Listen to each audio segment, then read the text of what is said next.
Right, well I'm Eric, as you probably know, and I work here as a marshman for the Broad. Sorry, the last day today.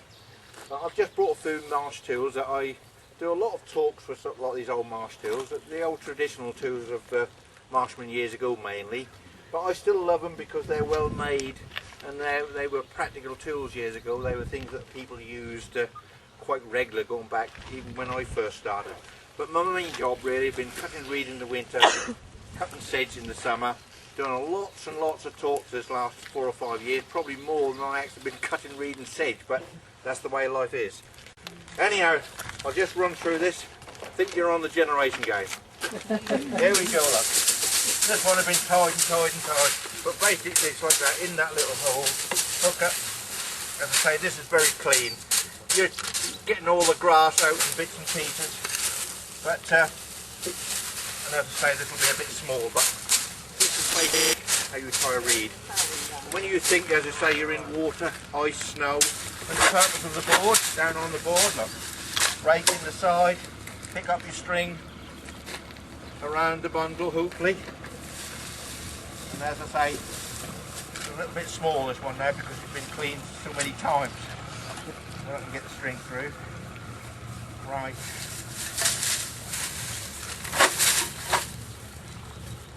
I haven't got that quite right. I should have got a good string. Right. Stick it around, knock it down, pull it tight, and actually that should be twice as big, but that's the principle of tying reed. So that's a winter crop, and then we've got another crop that we cut on the marsh, which is sedge. Who's plants for sedge? Sedge is cut through the summer period, about now, as you see some down there. Probably more sought after than actually the reed at the moment, because as I say, they do import reed from Poland, Turkey, Hungary, but sedge at the moment, to my knowledge, they don't import it. This takes 3 to 4 years to grow, and I think sedge grow in old peat diggings where they dug out the peat deeper. Very, very sharp. To get a little idea, 2 years ago I cut 1,000 bundles to re-reach How Hill. I think this lasts in the region of 20-25 years, so you probably want 3 reaches to 1 thatch. But this thing, when I first come to How Hill, was the thing that was mostly used by the marshmen. This was the thing that I had to learn. You bought very little of this. This was the stick that cut in the marsh, an old alder. You leave a bit of weight on that end to counterbalance that end. You put this big hoop on here called a boil and a pricker. Theoretically, when you mow reed, as you swing the side, the reed come along the blade, it cuts, it hits the boil, it catches the pricker, and it gathers it, and it brings it all round and stands up on the reed's nut cut. So that's a little catcher. And whatever you cut with the side, it cuts very, very clean. A lovely machine thing really to use actually in the dike. Another very basic tool again. I mean, they're only basic tools, but a lot of these old things were the marshman's, and he would treasure these. These would be in his shed, and these were the things that would naturally be used. And I know the old marshman previously who actually taught me, he had a felon axe. You weren't allowed to touch his axe.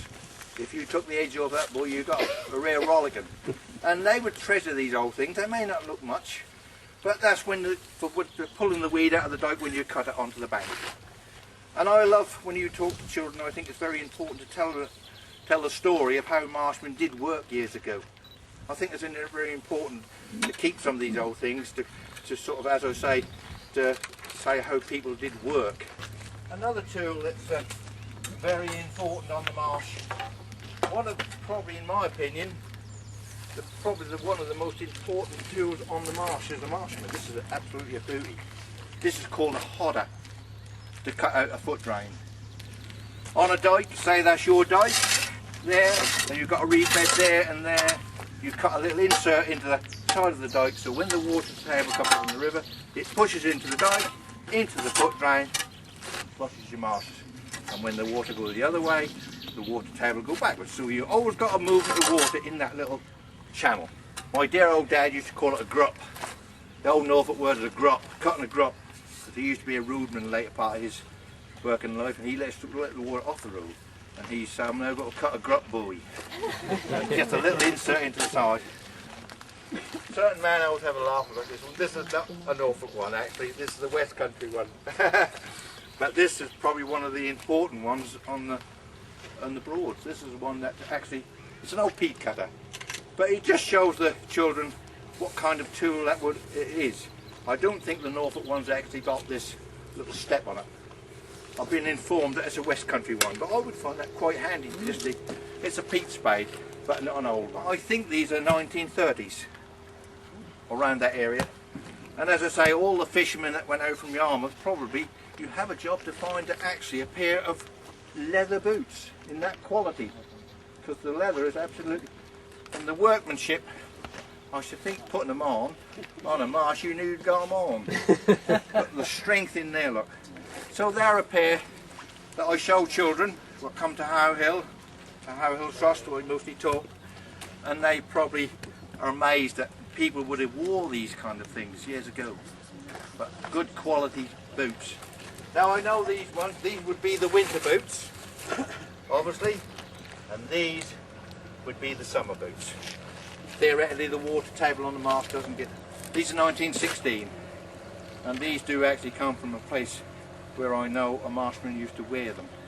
Sadly he's not with us now, but they were leather boots, and I would assume they looked after these boots. They would probably cost them a lot of money going back to them years, especially those I would assume. But they're nice things to have by you to do talks, and as I say, I'm always fascinated when I go out and do a talk that people still love to know about marsh people and marsh things. I'm informed this one is a nice one. I'm informed this one's about mid-1800s. I'm not a great knowledgeable on these, but I do love them, because this again, I would assume probably a marshman would head in that cottage. Illegal to use today. I don't know if I'm right or wrong. I think this one would be used on the end. For what reason I can't tell you, but this is an eel dart, a very collectible dart, and the principle in a little boat up the dike at random, and hope you get your dinner on there. And they always reckon that a marshman was better off than a farm worker, because he had access to catching eels for food, where probably someone on the farm didn't. And the other one is a later one. I think about 1900, I would say, about 1900, same principle again, but I've collected these things. They are a nice thing to show children, mainly why I've collected these things, because I knew a lot of this stuff was being thrown away. But there's no plastic on this, it's all lovely, what should I say, nice wooden handles, no plastic rubbish. This is my last day here. I've enjoyed every bit of How Hill. I'm not running away from the place.